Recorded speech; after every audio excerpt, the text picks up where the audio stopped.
a todo nivel es el problema de la indeterminación del lenguaje, lo que en todos los ambientes, en los ambientes de la familia, de la iglesia, de los clubes, en las reuniones sociales, surgen malentendidos o desacuerdos porque aquello que una persona interpreta como el significado atribuible a un concepto o a una expresión, o a una frase, es un significado con el que otra persona está en desacuerdo porque esa otra persona le atribuye otro significado.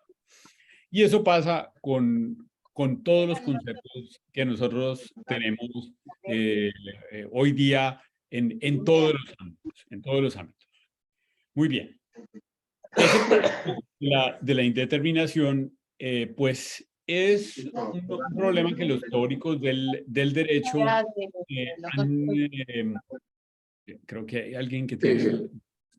es un problema que los teóricos del derecho han identificado con distintos nombres. El concepto de indeterminación es un concepto básicamente alemán, pero hay otros. Por ejemplo, Herbert Hart en el libro The Concept of Law habla de open texture, la textura abierta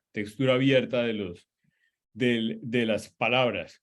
Y en otros escenarios, por ejemplo, Nino hablaba de vaguedad y de ambigüedad. Así como otros americanos han hablado básicamente del concepto de vaguedad. Pero yo tengo esto un poco estudiado en uno de los capítulos de mi libro sobre la proporcionalidad y los derechos fundamentales, y creo que el concepto de indeterminación es un concepto más comprensivo que cubre, que abarca o que comprende esos otros conceptos de vaguedad, ambigüedad, indeterminación sintáctica, etc. Pero el problema se presenta por lo siguiente. Este problema de la indeterminación es aún mayor cuando se trata de conceptos que tienen un referente normativo o axiológico o moral o ético. Es decir, nosotros podemos distinguir, podemos tener, por ejemplo, una discusión acerca de qué es un gato. ¿Qué es un gato? ¿Por qué? Porque la palabra gato es una palabra que tiene varios significados y entonces gato puede ser un animal, puede ser un instrumento para levantar el carro, puede ser un baile, creo que es en Costa Rica, o puede ser, a muchos futbolistas colombianos los llaman el gato. Imagínense qué futuro puede tener un futbolista al que le dicen el gato, etcétera. Pero eso es todavía más... ese problema de la indeterminación es más profundo si nosotros nos damos cuenta de que se proyecta al nivel de expresiones que tienen un referente un referente o un ámbito semántico normativo, ético, axiológico. Por ejemplo, ¿qué es libertad? ¿Qué es justicia? ¿Qué es igualdad? ¿Qué es debido proceso? ¿Qué es integridad? ¿Qué es dignidad humana? Esa carga de indeterminación es mayor cuando se presenta en esos niveles. Este es un asunto de teoría jurídica del cual Kelsen fue muy consciente cuando en la década de los 20 él escribió su famoso texto sobre la jurisdicción constitucional, sobre la garantía de la jurisdicción constitucional, en el que él desaconsejaba que en las constituciones se incluyeran conceptos como estos, porque él decía, mire, esos son conceptos con su escepticismo axiológico sobre el objetivismo axiológico. Él decía que esos eran conceptos que tenían que ser simplemente discutidos por los políticos, pero que eran intratables por los jueces, y que si uno se pensaba en serio la garantía judicial de la constitucionalidad o la garantía de la jurisdicción constitucional, pues era desaconsejable incluir en las constituciones esos conceptos. Eso lo dice Kelsen de manera muy clara. Ahora, ¿qué pasa con la era actual del constitucionalismo, que muchos la conocen como la third wave o la tercera ola de constitucionalismo global en la que nosotros vivimos. Pues que en las constituciones se incluyen precisamente esos conceptos, se incluyen precisamente los conceptos de igualdad, libre desarrollo de la personalidad, dignidad, etcétera. Todos esos conceptos están en las constituciones y al final, como hay un cierre del sistema, alguien dejó el micrófono abierto. Recordamos esa etapa y nos surgen en el medio otras cuestiones que han María Fátima, por favor, si puedes. y que me parecen interesantes porque Ahí a la izquierda había un blogcito. no es para. Vale, muchas gracias. Bueno, Disculpas. no pasa nada. Entonces, pues sucede lo siguiente, en las constituciones aparecen esos conceptos y la aparición o la incardinación, el entrenchment, diría uno en inglés, de esos conceptos en las constituciones es lo que hace que la actividad de interpretación constitucional hoy día sea una actividad muy caótica, muy difícil de definir, muy complicada, sobre la cual existen muchísimos enfoques, pero no haya un enfoque claro. Yo estoy trabajando en un mega manual en inglés sobre interpretación constitucional que tiene 35 capítulos con Kate O'Regan y Sujit Chowdhury, somos los 3 coeditores, capítulos de jueces y capítulos de académicos, y la verdad sea dicha es que existe una disparidad de enfoques, de metodologías, y cada quien intenta argumentar una visión de la interpretación constitucional o múltiples visiones que tienen que ver con la misión que cumple una corte. De ahí está, por ejemplo, toda esta idea del constitucionalismo transformador. Otros enfoques son enfoques que le dan más peso al derecho internacional o al derecho internacional de los derechos humanos regional. Otros enfoques están más basados en el texto, otros enfoques son más formalistas, como el enfoque de la High Court de Australia. Bueno, hay una multiplicidad de enfoques que desborda los típicos cánones de Savigny, que desborda la obra de Alexis, que desborda lo que hizo Perelman, que desborda lo que hizo Bobbitt en su famoso libro sobre los diferentes métodos de interpretación, que desborda las teorías de la constitución viviente, del living tree, el originalismo. Todo está desbordado porque hoy día esa constitucionalización de estos conceptos ambiguos con carga ética, normativa, ideológica, hacen de la interpretación constitucional una labor supremamente compleja.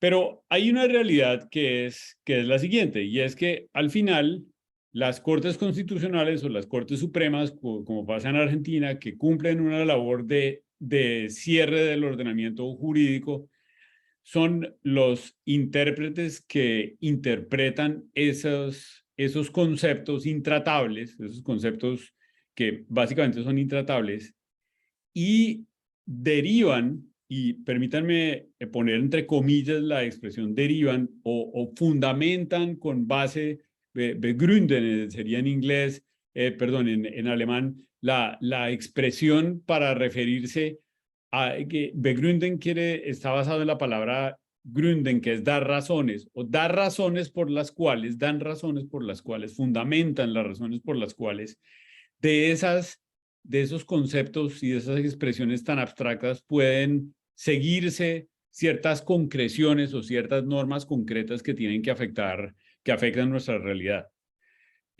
Cuando yo estaba en la Corte Constitucional colombiana, yo tuve que lidiar con este fenómeno.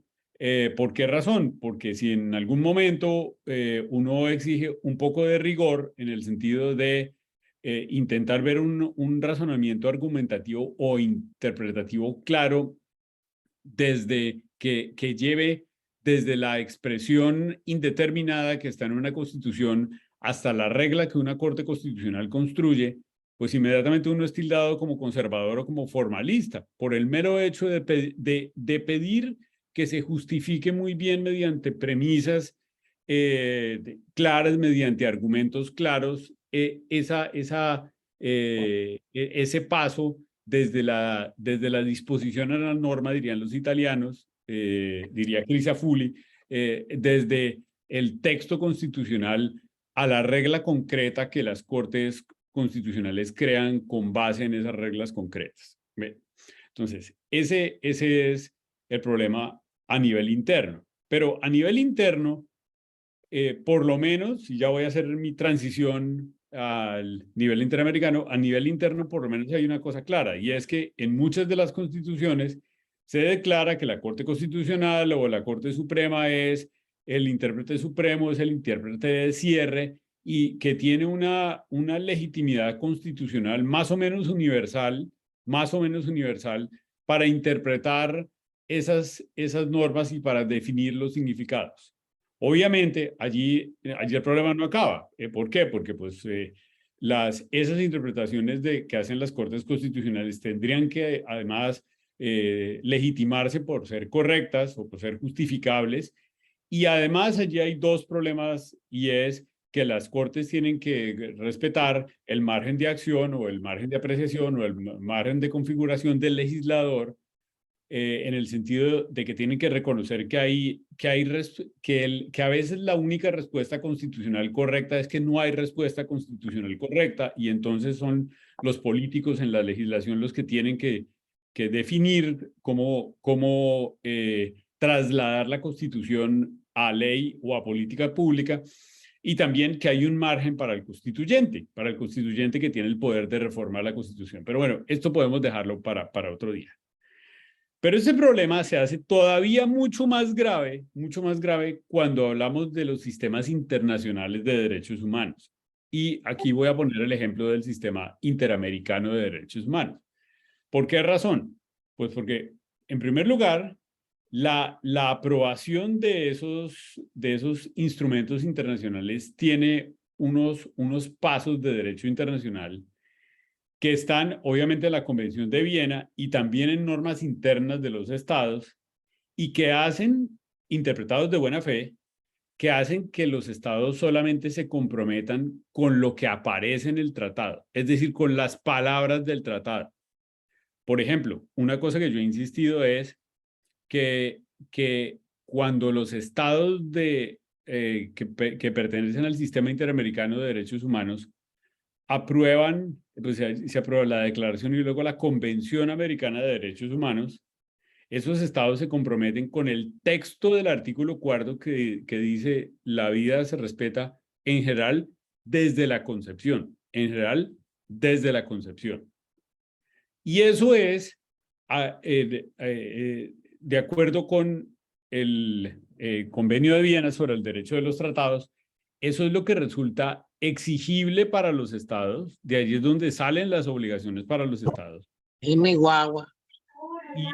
Y en ese sentido, Está llorando como loco. ¿Pero qué le falta? creo que alguien no está de acuerdo conmigo. No, mentiras. Entonces, allí los estados se comprometen es decir, a las palabras. Es un compromiso, su fuente de obligación son las palabras del tratado. Muy bien. Ahora, ¿cuál es el problema de los estándares interamericanos? El problema de los estándares interamericanos es que es un problema común en el ámbito de del derecho internacional de los derechos humanos. Es el siguiente: es que hay unos treaty bodies, es decir, unos cuerpos que están creados por los propios tratados. En el ámbito interamericano son dos cuerpos o dos instituciones. Una es la Comisión Interamericana de Derechos Humanos y otra es la Corte Interamericana de Derechos Humanos, que cumplen la labor la labor es similar, pero es distinta a la de las Cortes Constitucionales. Cumplen la labor de, en el marco de sus mandatos, interpretar los instrumentos del sistema interamericano de derechos humanos. Es decir, la labor de la comisión, la labor de la Corte es, en el marco de su mandato, por ejemplo, la comisión tiene mandato de monitoreo de derechos humanos en todo el continente, incluso frente a los países que no han suscrito la convención, como Estados Unidos o Canadá.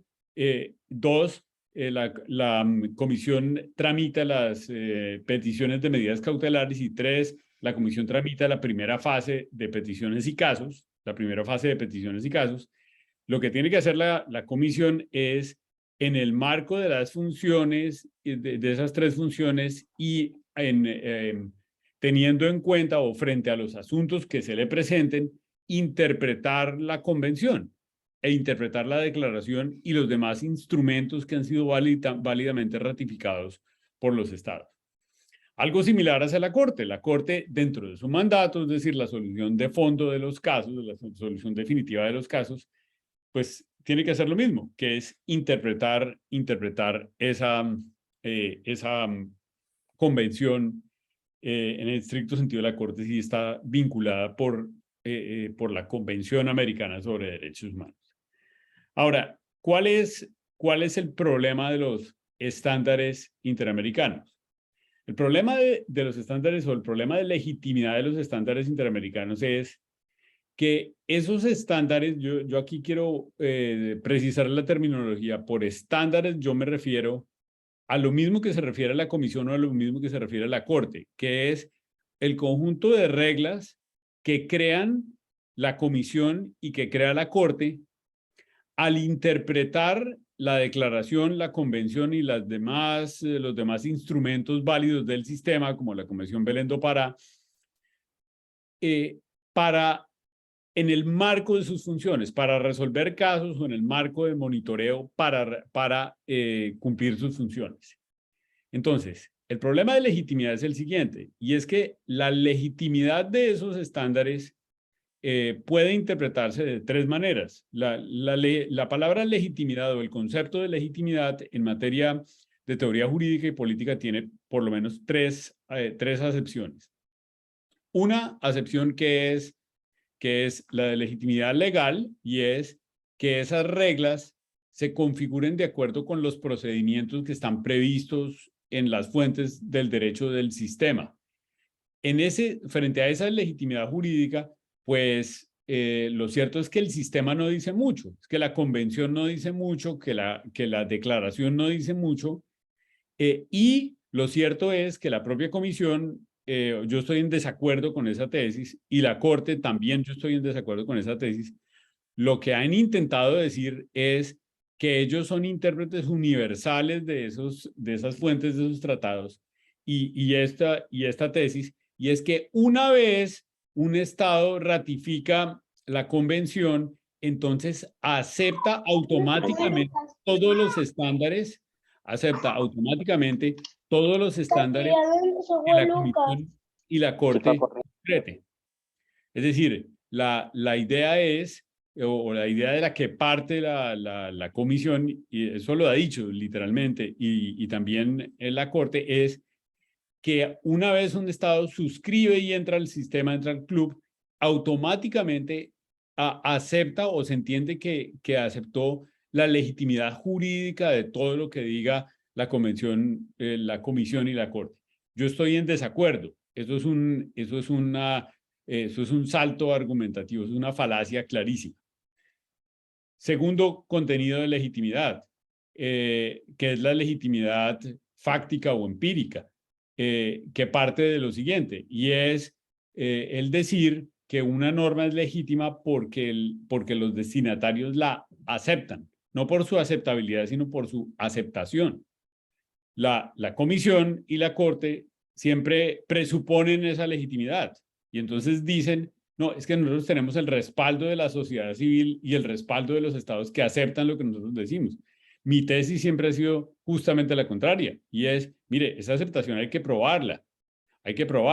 Y en asuntos muy controversiales, como el asunto de los votos razonados, que por ejemplo yo he hecho y que son públicos y por eso puedo hablar de ellos, en materia de aborto, hay incontables voces, incontables estados, incontables organizaciones, académicos que están en desacuerdo y están en desacuerdo con muy buenas razones. Una de ellas es porque el propio texto del artículo 4 de la Convención Americana de Derechos Humanos dice que en el sistema se debe proteger la vida desde la concepción, desde la concepción. Es decir, este es un estándar que contradice el propio texto de la disposición interpretada. Este sí que no es un caso de open texture o de indeterminación. Ahí sí que es determinada la convención, pero es un caso extremo de interpretación incorrecta, meridianamente incorrecta, porque va en contra del propio texto de la convención.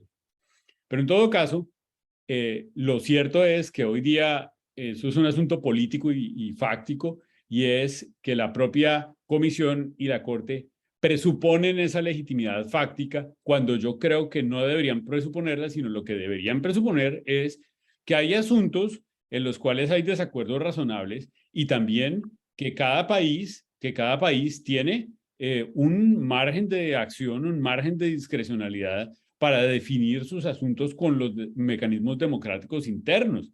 Que una de mis críticas principales, que ustedes la verán en los múltiples votos razonados que yo he escrito en la comisión no los publica directamente, sino siempre pone una notica mínima por allá en letra Times New Roman 1 o 2 que dice que yo hice un voto razonado hice un voto razonado de 18 páginas al informe que salió hace 2 días sobre mujeres privadas de libertad. Yo les pediría pedir ese voto razonado y difundirlo.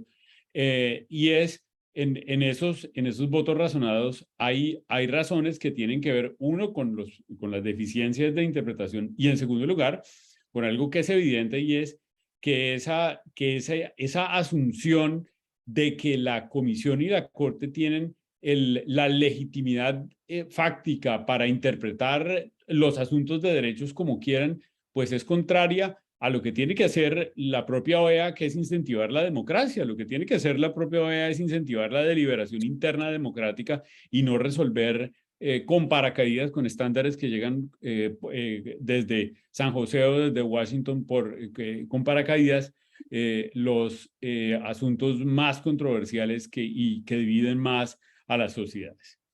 Y hay un tercer sentido de la legitimidad, que es la legitimidad desde el punto de vista normativo o valorativo, que apunta a la corrección o a la justiciabilidad, justificabilidad, justifiability sería en inglés, de las interpretaciones. Y en ese sentido, pues hay interpretaciones de la Comisión y también de la Corte que son meridianamente implausibles, para referirme también a las que yo he puesto en estos votos razonados sobre aborto. Primero, es implausible decir que el sistema consagre un derecho humano al aborto cuando el propio sistema dice, artículo 4, que la vida se protege desde la concepción. Asunción implausible número 2 o interpretación implausible. Tanto la Comisión como la propia Corte en algunos pronunciamientos han insinuado que el caso Artavia Murillo legitima la existencia de ese derecho humano al aborto, cuando el caso Artavia Murillo primero no tiene que ver con aborto y en segundo lugar tiene una tesis absolutamente implausible y es el carácter de grado de la vida.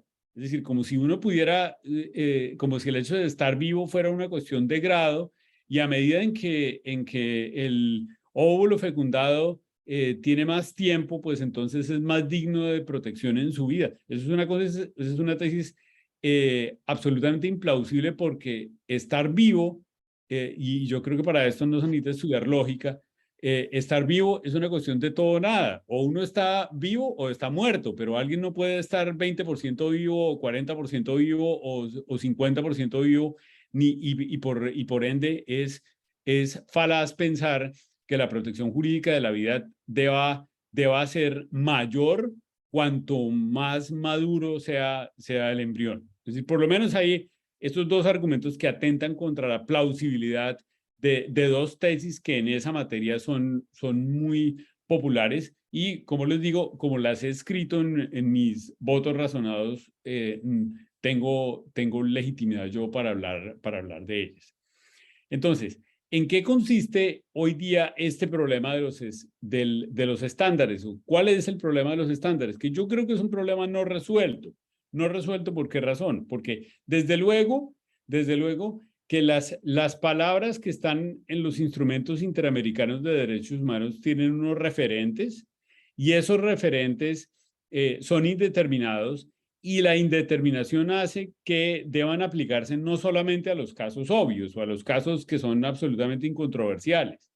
Es decir, esa versión minimalista de unas reglas de interpretación de los derechos humanos o derechos fundamentales, primero no tendría mucho éxito en la sociedad actual y tampoco sería plausible porque de hecho hay casos muy razonables o casos que pueden ser interpretados de manera muy rigurosa con métodos de interpretación como la ponderación o como otros métodos alternativos, la utilización del criterio finalístico, histórico, el sistemático, incluso el literal o el semiótico, que implican interpretaciones muy rigurosas y muy plausibles que se pueden sostener.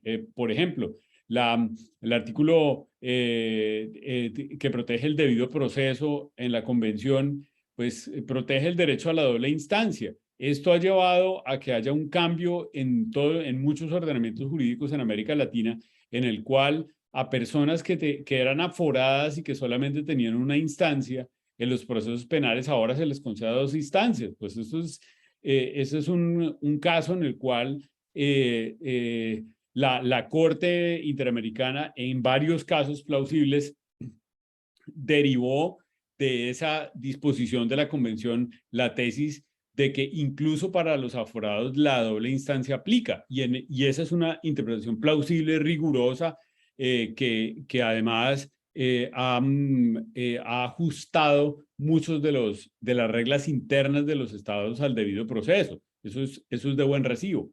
Otra regla que, por ejemplo, la aceptó el año pasado la Corte Interamericana en un caso en el que yo llevé. Costa Rica era el país demandado en este caso, en el que la Corte Interamericana aceptó el estándar del caso New York Times v. Sullivan, que es el estándar de la actual malice o de la real malicia o el dolo real para la condena por responsabilidad civil a los periodistas que hacen críticas a los gobernantes. Pues desde luego que un gobernante debe estar expuesto a un escrutinio público mayor y entonces, pues a menos que un periodista tenga dolo a la hora de difamar a una persona que esté ejerciendo el poder, pues no tiene por qué ser condenado en responsabilidad civil. Eso es un criterio muy plausible que puede derivarse de las normas de libertad de expresión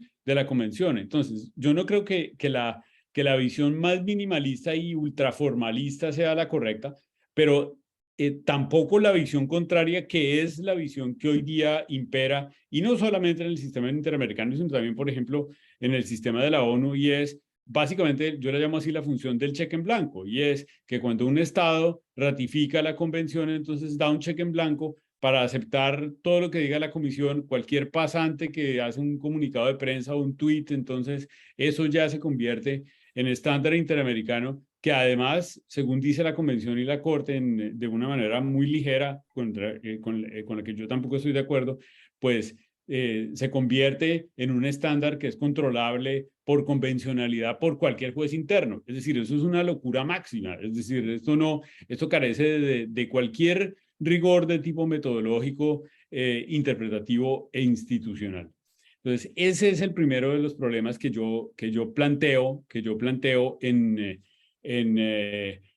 este texto corto que se publicó en ICON. Yo les confieso que todavía no tengo una solución para el problema, pero a lo mejor alguno de ustedes la puede compartir aquí conmigo y yo no tendré el menor problema de escribirla y publicarla a mi nombre y volverme famoso gracias a las ideas que ustedes me den.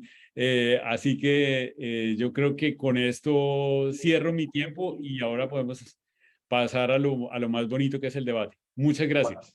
Bueno, muchas gracias y felicitaciones, Carlos. La verdad que brillante tu exposición. Simplemente, mientras se preparan las otras preguntas que pueden hacerla de modo oral, ¿no? De modo breve, pero mientras van preparando esas preguntas, me gustaría que, aunque sea, los señales, los otros dos problemas que vos veías de legitimidad del sistema, no los vas a desarrollar, pero simplemente para enunciar y facilitar que nosotros después vayamos a la lectura de tu texto.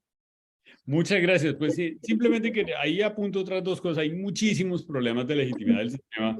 Ahí no están todos. Uno que, por ejemplo, no está ahí es el de la tardanza de los casos. ¿Cómo es posible que haya un caso? Yo estoy diciendo casos de los 90. Es decir, esta sí es una justicia para los herederos.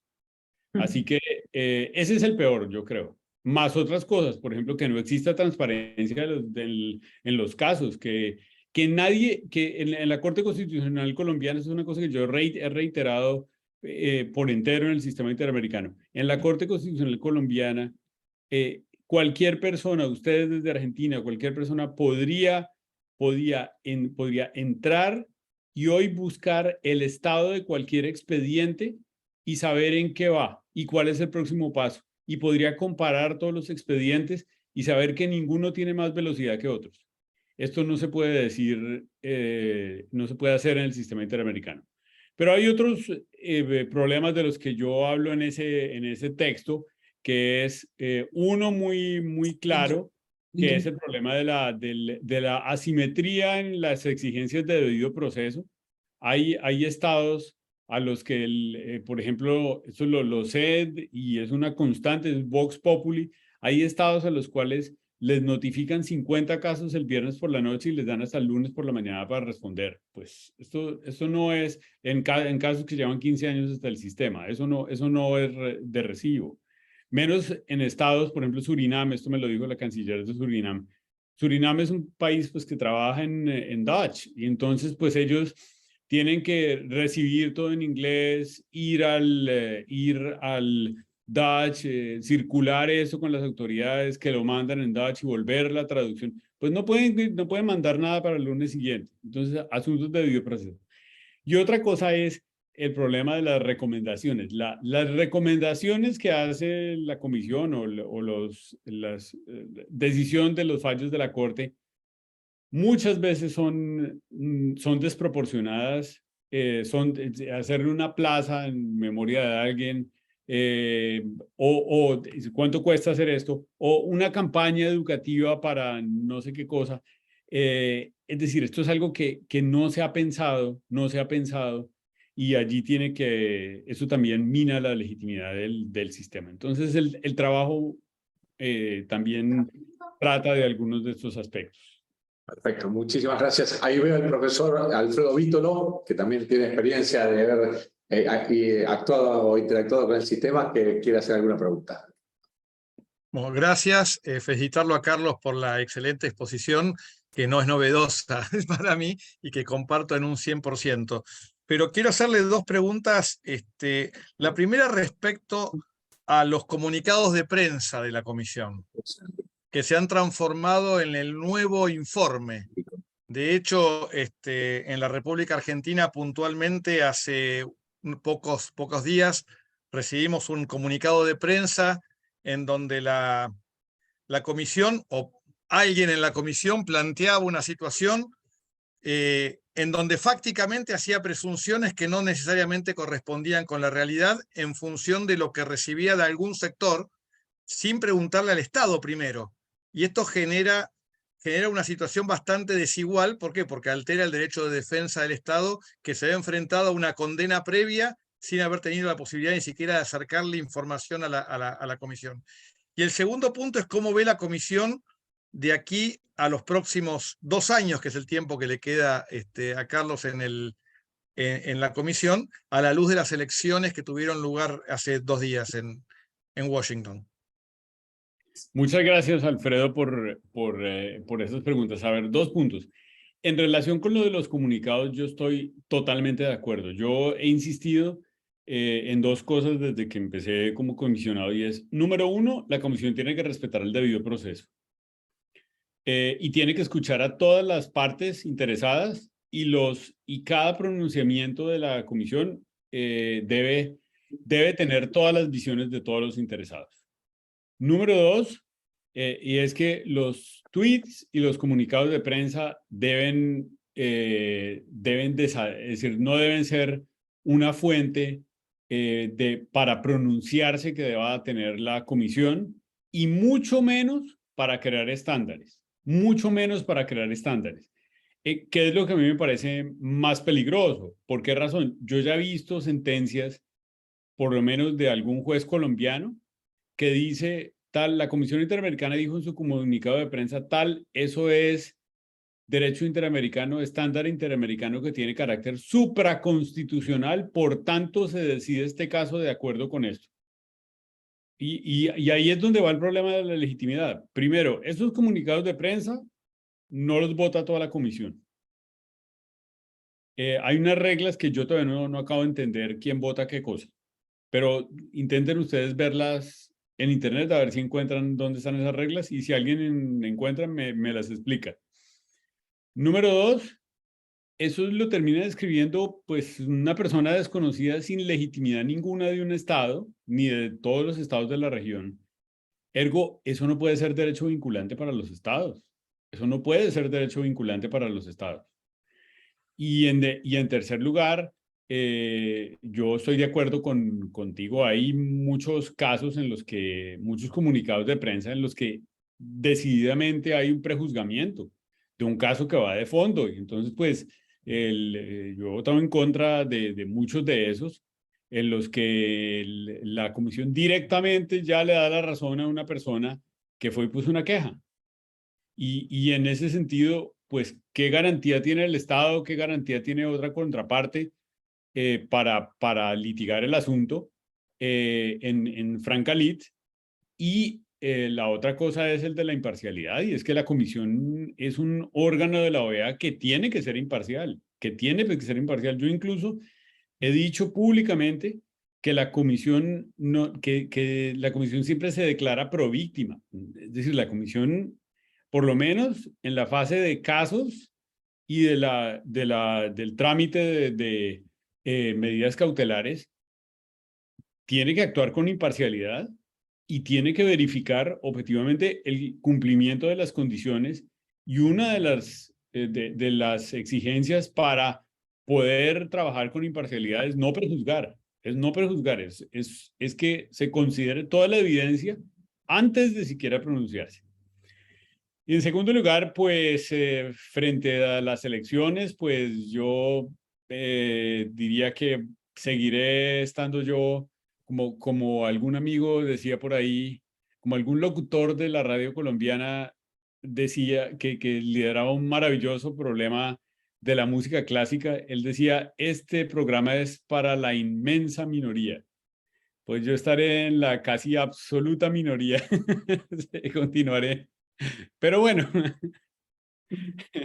Ahí está. Bueno, muchísimas gracias, Carlos, por la respuesta incluso valiente. Vamos a ir a César Enrique Olmedo, desde México, que quiere preguntar, y se va preparando también Eduardo Sodero, que después va a hacer la siguiente pregunta. Muchas gracias, profesor Santiago, un gusto saludarlo, y profesor Carlos Bernal Pulido, también ha sido muy enriquecedor escucharlo. La pregunta es breve.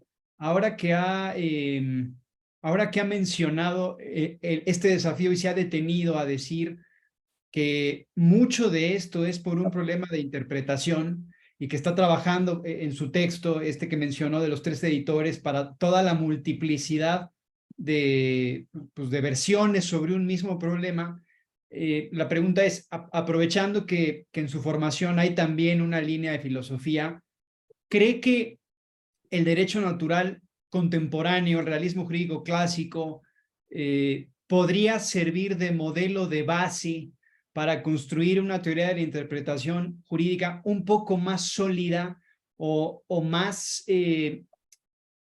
firme, para evitar tanta discrecionalidad, tanta disparidad de criterios? O sea, ¿podría haber algunos elementos ahí que nos dejen un modelo más, pues eso, más más afín a la seguridad jurídica, vamos a decirlo así, más cercano a la música clásica, más cercano a la inmensa mayoría, y no estar desbordando todo, convertir en derecho humano cualquier pretensión, o esto que ahorita dijo, ¿no? Que la misma nota periodística casi se convierte en parámetro de control de convencionalidad. O sea, todo esto tiene una filosofía del derecho detrás, y me queda claro que no es la filosofía clásica. Entonces, la pregunta es, ¿usted cree que esa filosofía nos puede dar elementos para una mejor real interpretación jurídica? Muchas gracias por la pregunta. Un saludo desde la Ciudad de México. César, muchas gracias por esa pregunta. A ver, yo voy a responder con absoluta honestidad. Yo diría que sí y no. Sí y no. Y bueno, si estuviera en Buenos Aires, seguramente alguno de ustedes ya por el chat interno me estaría recomendando un buen psicoanalista. Por haber dicho que sí y no. Pero a ver, sí, ¿por qué? Y no, ¿por qué? Sí, yo soy un absoluto creyente en que las teorías del derecho natural, las clásicas y las contemporáneas, por ejemplo, todas las fundadas hoy día en el paradigma de dignidad humana, son extremadamente útiles a la hora de construir la legitimidad normativa en la interpretación de los derechos fundamentales y en la interpretación de los derechos humanos. Es decir, totalmente de acuerdo en la utilidad para la legitimidad normativa o evaluativa de esas teorías. Además, yo diría, y Eduardo Sodero me va a corroborar eso, y es una de las más potentes es la de Alexis, la idea de corrección de Richtigkeit, o la idea de ponderación, tal como la defiende Alexis, no como a muchas otras personas le han atribuido a Alexis lo que Alexis no dice, precisamente busca esto, pero uno podría hablar de otros grandes teóricos, Finis, y bueno, algunos de los profesores de aquí de Estados Unidos, Joel también en Oxford, mi buen amigo Santiago Urbina, Pablo Carozza. Es decir, estas son teorías supremamente útiles para la legitimidad normativa. En ese sentido, sí. Ahora bien, ¿cuál es el problema? El problema que yo encuentro, la dificultad que yo encuentro con esto, y es que esas teorías parten de unas premisas que no son aceptadas por todos los interlocutores. Ese es el problema. Entonces, por ejemplo, yo me movía con muchas de esas premisas cuando trabajaba en la Corte Constitucional, y pues mi balance, se los digo, de 4 años en la Corte es más o menos, yo proyecté 350 sentencias. Debí suscribir unas 2.500, de esas yo proyecté 350 y tengo unos 200 salvamentos de voto. ¿Por qué razón? Porque muchas de esas ideas de corrección, de dignidad humana, etcétera, como se dice en el lenguaje, en la jerga de la música, no pegaron. Es decir, no lograban convencer a mis colegas en las cortes. Entonces, el desafío que yo creo que nosotros los defensores de esas teorías tenemos es cómo trabajar con ellas en un mundo que está en desacuerdo con los fundamentos de los que nosotros partimos. Ese es el asunto. Y cómo trabajar en ese mundo, en el mundo constituyente, que es el desafío que tiene Jorge Barrera y otros amigos en Chile, José Antonio Caz, y el desafío que tienen los legisladores, el desafío que tienen las cortes constitucionales, es el mismo. Es como cómo hacer reglas que susciten la mayor aceptación, no aceptabilidad. Estas reglas son muy buenas para la aceptabilidad, pero que susciten la mayor aceptación en un mundo en el que hay una gran parte de la población que no acepta los presupuestos de esas reglas. Muy bien. Ese es el problema, sí. Perfecto. Bueno, entonces vamos a Eduardo Sodero y después a Sergio Barondo. Bueno, gracias Alfonso, gracias Verónica. Bueno, me apropio de un segundo para saludarle a Carlos y mandarle un abrazo, porque la verdad que gusto verlo y verlo siempre tan brillante, ¿no? Todos lo conocen a Carlos, así que no hace falta, pero siempre me acuerdo que Alexi decía que él tenía dos alumnos que estaban, dos discípulos que realmente eran fuera de serie, uno era Martin Borowski y el otro es Carlos, ¿no? Así que nosotros estamos orgullosos de que sea latinoamericano. Y nada más, bueno, yo lo que justo de alguna manera sacaste en la respuesta a la pregunta anterior, lo que yo pensaba, ¿no? Cómo en el fondo Alexi puede ser un testimonio de cuando uno empieza por la argumentación y termina en la dignidad, y cómo quizás la salida nuestra sea rechazar esa idea de Dworkin, esa última conferencia que él dio, ¿no? Que la dignidad es un concepto interpretativo que puede tener cualquier contenido, y que en el fondo nos obliga a hacer filosofía también y a reclamar honestidad, ¿no? Porque en el fondo, el otro día estábamos con un proyecto que Finis habla de la honestidad, la necesidad de la honestidad de los académicos, y la honestidad, por ejemplo, de los historiadores que a veces tergiversan la historia, y la honestidad de los científicos que tergiversan cuando empieza la vida.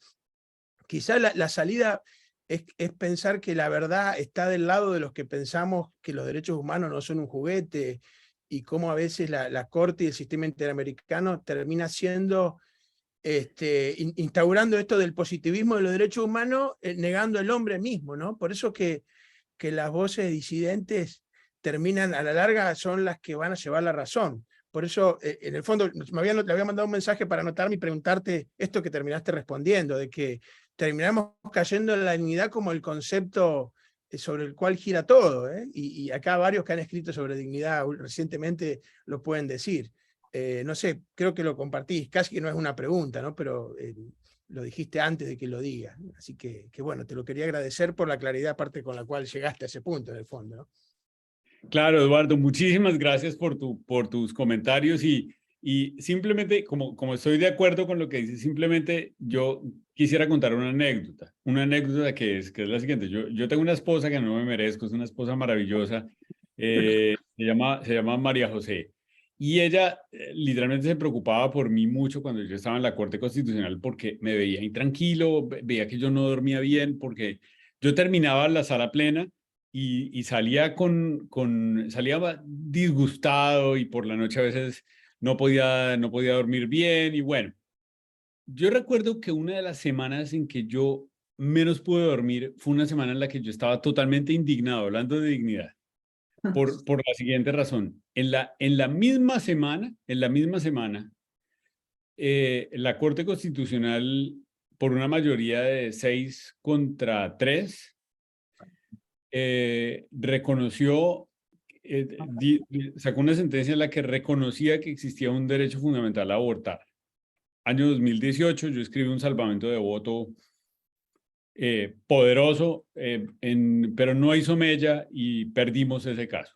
Luego les cuento bien, en otra ocasión les cuento bien ese caso, que era un caso fabricado, de esos de litigio estratégico. Bueno, en la misma semana, la Corte Constitucional declaró inconstitucional la pesca deportiva por el dolor que la pesca deportiva causaba a los peces. Yo creo que ese ejemplo muestra lo mucho que se necesita este mundo del concepto de dignidad humana, y de que se hagan buenos estudios y se difundan en todos los niveles, en el nivel de los abogados, de los filósofos, de los jueces, de los políticos. Es inverosímil para resumir, que una corte en la misma semana pueda decir que tiene más dignidad un pescado que un embrión humano, es decir, que un ser humano. Y eso para mí es inaceptable. Ese día yo dije, no, yo por mi propia sanidad, pronto cuando pueda yo me tengo que ir de aquí. Sí. Así es. Muy bien. Pues muy interesantísimo, ¿no? Esto da para seguir hablando de estos temas, pero bueno, vamos a la pregunta que Sergio quiere hacerle. Buenas tardes, doctor Bernal, muchas gracias. La verdad que un honor haber participado en una clase suya. Sé que la reflexión que le voy a pedir es impropia de una actividad que ya prácticamente está culminando, pero apelo a su mente brillante. Le pido, aunque sea un tuit, acerca del constitucionalismo transformador. Y fundamentalmente, si usted lo cree posible, acerca de esta herramienta que plantean estos teóricos en cuanto a que los jueces debemos recurrir para resolver los casos solamente a principio, o exclusivamente a principio. Muchas gracias, muchas gracias. Es una pregunta muy interesante y si puedo hablar 3 minutos, intentaré decir 5 minutos. Y es lo siguiente. Una idea que en las postrimerías de este trabajo editorial con estos colegas de Oxford y de Canadá, Sujit y Kate, estamos haciendo una idea que yo tengo clara ahora más que nunca es la siguiente, y es que las Cortes Constitucionales o las Cortes Supremas siempre tienen una misión, que los jueces a veces son conscientes de esa misión y que la labor de interpretación que llevan a cabo esas cortes está marcada por esa misión, En ese sentido, es como debe interpretarse aquella frase famosa de Karl Clare, el teórico sudafricano, que cuando se expidió primero la Constitución de Transición y luego la Constitución Sudafricana de 1996, dijo que esa Constitución era una Constitución transformadora, en el sentido de que su principal objetivo y también el objetivo de la Corte Constitucional y el objetivo de las instituciones del Estado era transformar la sociedad sudafricana desde una sociedad que había vivido el apartheid a una sociedad diferente, una sociedad democrática en la que hubiera igualdad, en la que no hubiera segregación, etc. Primer punto. Algo similar hizo la Corte de la Refundación americana, la Corte de la Refundación americana, que tuvo que pasar por alto, que decidió pasar por alto que las enmiendas 13, 14 y 15 nunca cumplieron con los requisitos para poder reformar la Constitución americana, y a pesar de ello, las empezaron a aplicar. La idea de constitucionalismo transformador es una idea que tiene que ver con la misión de las Cortes Constitucionales, o por lo menos como yo la veo, con la misión de las Cortes Constitucionales en sociedades que en un determinado momento quieren transformarse de una manera un poco complicada, que es mediante la incardinación de ciertos ideales y ciertos principios en la Constitución. Uno podría decir, mire, esto podría catalogarse como un ejercicio a veces de wishful thinking. Y hay evidencia de que así es, digamos, como la idea de que yo pongo una desiderata y lo que estoy haciendo es pensar con el deseo. Hace poco leí un libro en inglés que se llama How Constitutional Rights Matter, que lo escribió Mira Versteeg y Adam Chilton. Y es un libro que trata de hacer derecho constitucional comparado empírico. Y en ese libro ellos ponen de manifiesto una verdad que es innegable, que es que todavía los estados que son más deficitarios en materia de derechos sociales siguen siendo los estados que tienen más protecciones constitucionales. Colombia es uno de ellos. Es decir, uno puede decir unas megasentencias de la Corte Constitucional increíbles, de los que sentencias con las cuales hay jueces, antiguos jueces que han hecho carreras internacionales casi como personajes de TikTok e influencers, que en realidad no han servido para nada, porque no han logrado transformar la sociedad. No han logrado transformarla. Eso es lo que más o menos dice, palabras más, palabras menos, el libro de Mira Versteeg y Dan Chilton cuando compara ese activismo constitucional con las cifras. Es decir, con los índices de pobreza, los índices de cobertura de educación, salud, etc.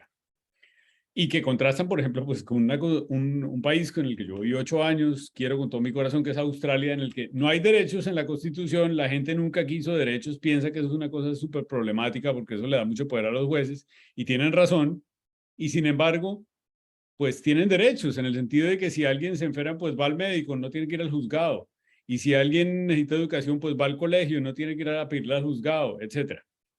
Entonces, la idea del constitucionalismo transformador, yo pienso que en general no es una mala idea, no es una mala idea en el sentido, es decir, si todas las instituciones, sobre todo el legislador, se la tomara en serio, no es una mala idea en el sentido de que invita a priorizar ciertas metas sobre otras. Y yo creo que la principal meta, eso fue algo que yo traté de hacer en la Corte Constitucional, del constitucionalismo transformador, es la pobreza.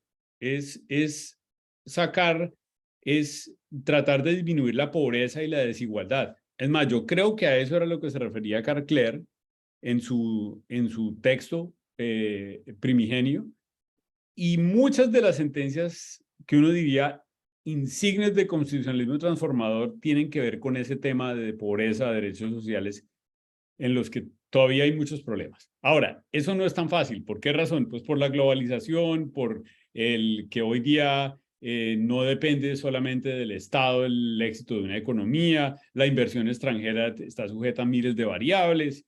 Más pronto, y aquí ya hago una pequeña cuña, en unos 2 meses sale un artículo mío en la Virginia International Law Journal sobre la relación entre constitucionalismo y derecho internacional de inversiones y cómo una corte constitucional que asuma bien ese carácter transformador puede llevar a, mediante la interpretación, mediante el control de constitucionalidad de los tratados de inversiones, a que se estimule la inversión extranjera, pero sin disminuir la protección de derechos sociales, que eso fue lo que yo hice en una sentencia cuando estaba en la Corte. Creo que fue una de las sentencias en las que más me empeñé y de las que hay mejores resultados.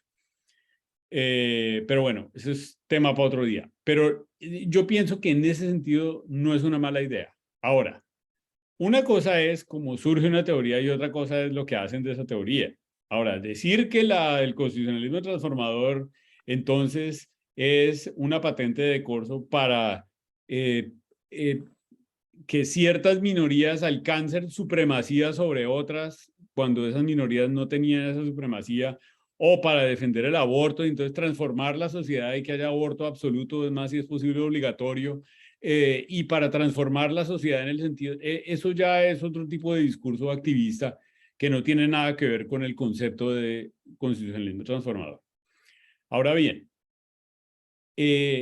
yo no estoy de acuerdo con la tesis según la cual en el constitucionalismo debe haber una aplicación sobre todo de los principios. Esto es algo que Alexis dice de manera muy clara y que es evidente, y es: nosotros necesitamos el semáforo en rojo, la señal de no doble a la izquierda, eso son todas reglas. Pague impuestos a tiempo. Es más, en una sociedad democrática de lo que se trata es de que haya más reglas democráticas, más reglas democráticas. Yo creo que los principios sirven uno, como normas éticas reguladoras, ideas reguladoras, para que los legisladores propongan leyes. Esa es la primera y la más útil aplicación de los principios, y es para el debate, como fundamento del debate legislativo. Y ahora, el otro punto en el que sirven es cuando hay leyes que con una probabilidad o epistémicamente sean inconstitucionales o vulneren asuntos básicos de los principios, sobre todo por desproporción, pues las Cortes Constitucionales las declaren inconstitucionales. Pero lo que yo he visto es que, sobre todo en América Latina, hay un abuso tremendo de la principialística, entre otras cosas porque no se ha entendido. Les confieso, hace 4 semanas antes de mi viaje a Italia estuve una semana en Budapest y allí tuve la oportunidad de hablar con el presidente de la Corte Constitucional de Hungría y también tuve la oportunidad de hablar con un par de jueces de la Corte Europea de Derechos Humanos. Y yo les conté un poco lo que pasaba en el sistema interamericano sobre estos aspectos, de la principalista, etc. Y ellos, después de mi exposición, incluso estaba Paul Jobel de Oxford, decían, mire, le prometo que no nos vamos a quejar tanto de lo que pasa en el constitucionalismo europeo. He escuchado lo que pasa por allá en América Latina. Así que, claro, contra ese abuso es con el que uno tiene que reaccionar mediante la argumentación y la discrepancia. Bueno, pero muchísimas gracias, Carlos. La verdad que nos confirmamos en el acierto de haberte invitado a formar parte de nuestro comité académico y sobre todo de haberte invitado a exponer en este cuarto webinar que estamos organizando. La verdad que es interesantísimo todo lo del sistema interamericano y todos tus aportes acerca de la reflexión y los desafíos que el derecho constitucional y el derecho en general tienen en nuestros días. Bien, tenemos que terminar porque tenemos que respetar el tiempo de todos. Vamos a organizar antes de fin de año, después del verano europeo, algún otro webinar y siguiendo esa secuencia que estamos haciendo de 3 webinars todos los años. Es decir, en octubre, noviembre los vamos a volver a convocar con algún tema y algún expositor también interesante. Bueno, muchísimas gracias, Carlos. Muchísimas gracias a todos los participantes y nos volvemos a encontrar en unos meses después del verano europeo. Felicitaciones por la brillantísima exposición. Muchas gracias por todo y buenas tardes. Bueno, hasta luego. Muchas gracias. Adiós. Gracias a todos por participar. Adiós. Gracias. Hasta luego. Adiós. Muchas gracias. Gracias. Bueno, muy bien. Me parece que